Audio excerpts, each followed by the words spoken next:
समझ लीजिए कि कार्यपालक सहायक है, डेटा एंट्री ऑपरेटर है, मौसमी कर्मचारी हैं, आपको आशा कार्यकर्ता हैं, आंगनबाड़ी हैं, विद्यालय रसोइया हैं, ममता हैं, इवन कुरियर हैं, आप कह लीजिए कि संविदा तमाम जो अभी एनएम है, एनएमआर हैं, संविदा कर्मचारी हैं जो हेल्थ विभाग में काम करते हैं, और कह लीजिए मनरेगा मजदूर हैं, निर्माण मजदूर हैं, शिक्षक संघ के नेता लोग हैं। तो ये तमाम लोग मिल करके वो लोग ऑर्गेनाइज कर रहे हैं AICCTU एक्टू के नेतृत्व में मजदूर अधिकार सम्मेलन।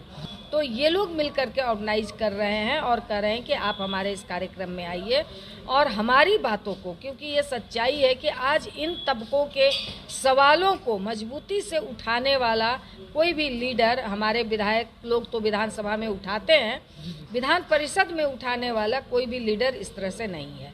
तो वो अपना प्रतिनिधि मानते हैं और कहते हैं कि नहीं, आप हमारी बातों के लिए, हमारे लिए आप सड़कों पे लड़ती रही हैं, आगे भी लड़िएगा और हमारी मांगों को आप उठाइए। तो बिल्कुल हम इन सवालों को लेकर सड़क पे भी लड़ते रहे और लड़ेंगे भी, नेतृत्व करेंगे सीधे तौर पर, और जब मौका मिला है तो सदन में भी अपनी बात को रखने का और सरकार के से इन सारे सवालों पर बात करने की ज़रूर कोशिश करेंगे। हल कितनी होगी, क्योंकि सरकार की जो मानसिकता है वो आप तमाम लोग देख रहे हैं, समझ रहे हैं कि ये सरकार जो है मजदूर विरोधी सरकार है, कर्मचारी विरोधी सरकार है।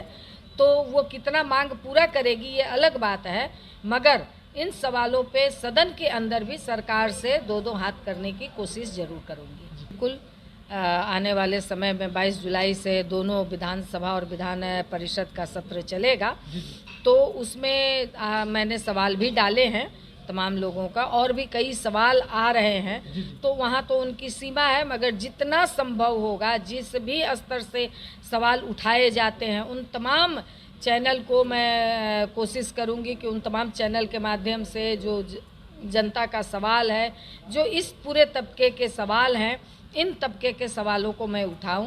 क्योंकि आप समझ लीजिए कि जो संविदा कर्मी हैं, जो अमीन लोग भी हैं, उन लोगों का भी अगर आप सवाल देखिए तो सरकार मतलब कि इसमें NGO को पूरा घुसा रही है। एक बेल्ट्रॉन है, इसके बाद उर्मिला है, तमाम NGO को के माध्यम से आप उनको घुसा करके, जब हम आपके साथ सीधा वर्क कर रहे हैं तो आपके हम सीधे कर्मचारी हुए, तो आप हमसे सीधे बात कीजिए ना।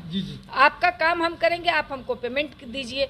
अब एक पेमेंट के लिए 3 लोग इसके लिए जिम्मेवार होंगे, तो आपका राजस्व का भी हानि हो रहा है, हमको जितना पैसा मिलना चाहिए वो 2 जगह बट जा रहा है। तो इन सवालों को भी हम लोगों ने कहा है और ये सवाल भी बना करके हम लोगों ने दिया है। तो इन सवालों पर भी हम लोग सदन में खड़ा करेंगे सवाल। और बिल्कुल जिस तरह से भ्रष्टाचार कहिए कि लगातार, मतलब पुल तो डर लगता है कि किसी पुल पर अगर गाड़ी क्रॉस कर रही है तो डर लगता है कि कहीं पुल न गिर जाए।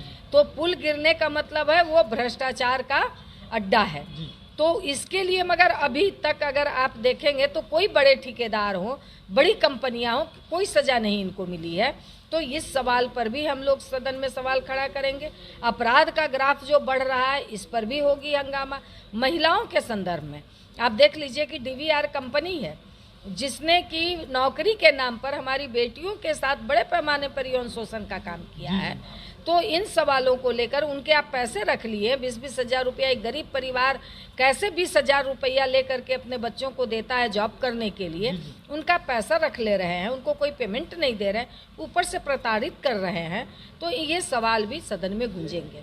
SCS जी से हमने बात की थी, गए थे, उन्होंने बहुत अच्छे से बात भी किया था और वो कहे थे, क्योंकि हम लोगों का प्रमुख मांग था कि एक तो कैबिनेट करना, जो अभी तक कह लीजिए 12 अगस्त को समझौता हुआ, 13 इतवार था, 14 अगस्त को लिखित समझौता आज सामने है, सब लोगों के सामने थे, मतलब 14 अगस्त 23 का वो समझौते हैं, मगर वो समझौते आज तक लागू नहीं हुए।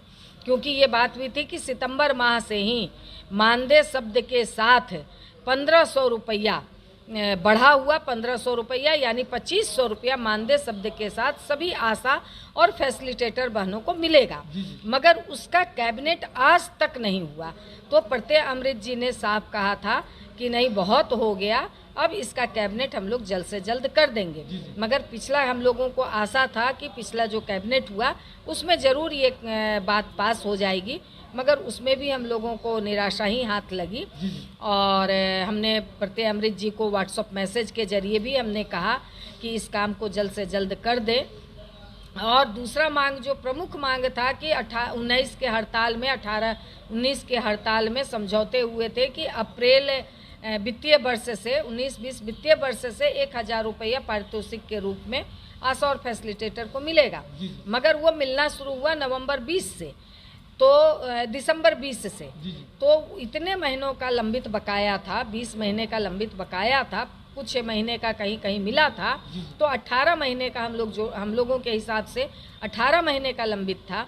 मगर सरकार यही कहा जाता है कि कर्मचारियों के पैसे को काटने के लिए एक एक रुपया कैसे काट लिया जाए, इसके लिए सरकार इसको खोजती रहती है और अधिकारी या नेतागण अपना एक एक रुपया कैसे बढ़ा ले, इसका पूरा जुगत भिड़ाई रहती है। तो हम लोगों ने कहा कि चलिए आप जो कह रहे हैं हम उसी पर तैयार हैं, आप पहले वो पैसा रिलीज कर दीजिए। तो वो पैसे रिलीज होना शुरू हो गए हैं, पोर्टल भी खुल गया, पैसा भी आना शुरू हो गया है। और ये पुराना बकाया भी कहीं जिसका 16,000 था, किसी का 13,000 था, किसी का जहाँ जैसा बकाया था जाना शुरू हो गया है। अभी सभी लोगों को नहीं मिला है। एक एक करके आपके चैनल के माध्यम से जो हमारी बहनें देखती हैं, मैं उनको ये भी बात कहूँगी कि आप घबराइए मत, क्योंकि लोग परेशान हो रही हैं कि फलाने जगह मिल गया, हम लोग को नहीं मिला। तो जब जाना शुरू हो गया है तो धीरे धीरे करके सभी जगह, आज जैसे रोहतास जिला में चला गया है, तो इस तरह से सभी जिलों में चला जाएगा। फैसिलिटेटर बहनों को थोड़ा देर से मिलेगी, तो उनको भी पैसा मिलेगा बकाया। मगर जो नई आशा की बहाली हुई है, 20 के बाद बहाली हुई है, 20 से बहाली हुई है, उनको ये पैसा नहीं मिलेगा, क्योंकि ये पुराना बकाया है। तो वो मिलेगा लोगों को, इसलिए परेशान मत होइए। जो ये तमाम स्कीम वर्कर हैं, इस बार तो सदन में बिहार से हमारे 2 सांसद चुन करके गए भी हैं। पहले भी हम कोशिश करते थे कि दूसरे सांसदों के माध्यम से सवाल उठाने की कोशिश करते थे, बहुत सफल नहीं हो पाते थे। मगर इस बार हम लोग पूरी कोशिश में लगे हुए हैं, क्वेश्चन बना रहे हैं और पूरे देश की, क्योंकि जो हमारी आशा कार्यकर्ता हो चाहे आंगनबाड़ी हो, क्योंकि आंगनबाड़ी का 50 साल पूरा होने जा रहा है और हम लोग देख रहे हैं कि बहुत बमुश्किल कोई राज्य में 10,000 से ऊपर उनको पेमेंट मिलता है। तो 50 साल से कोई योजना चल रही है, उसमें बड़े पैमाने मतलब पूरी तरह से महिलाएं लगी हुई हैं और उनको आप न्यूनतम मजदूरी भी नहीं दे रहे हैं। तो ये सवाल हमारी आशा बहनों का सवाल कि आप वहाँ पे उनको, क्योंकि ये केंद्र की योजना के तहत हम लोग काम करते हैं, तो ये केंद्र का दायित्व बनता है कि आप हमारे योजना को अस्थायी कीजिए और ये केंद्र की योजना के तहत हम काम करते हैं। इसलिए आप जिस तरह से रिटायरमेंट, क्योंकि यहाँ कहा जा रहा है कि आशा कार्यकर्ता 60 साल की हो रही हैं, एक कागज़ थमा दिया जा रहा है। जब राज्य सरकार में हम लोग लड़ते हैं तो कहा जाता है कि ये केंद्र की योजना है। तो ये सवाल उठाया जाएगा कि भाई जब हमको तो आप कोई वेतन नहीं दे रहे हैं, अभी हम काम करते हैं तब आप हमको पैसा देते हैं, तो हम जब तक काम करने की स्थिति में ये तब तक आप हमसे काम लीजिए, अन्यथा कम से कम 65 साल हमारी उम्र सीमा तय कीजिए। और जब तक आप इसका पेंशन का आप मतलब दीजिए। अगर जब तक आप पेंशन नहीं दे रहे तब तक आप हमको रिटायरमेंट पैकेज 10 लाख रुपया दीजिए। ये डिमांड इस बार सदन में हम लोग उठाएंगे।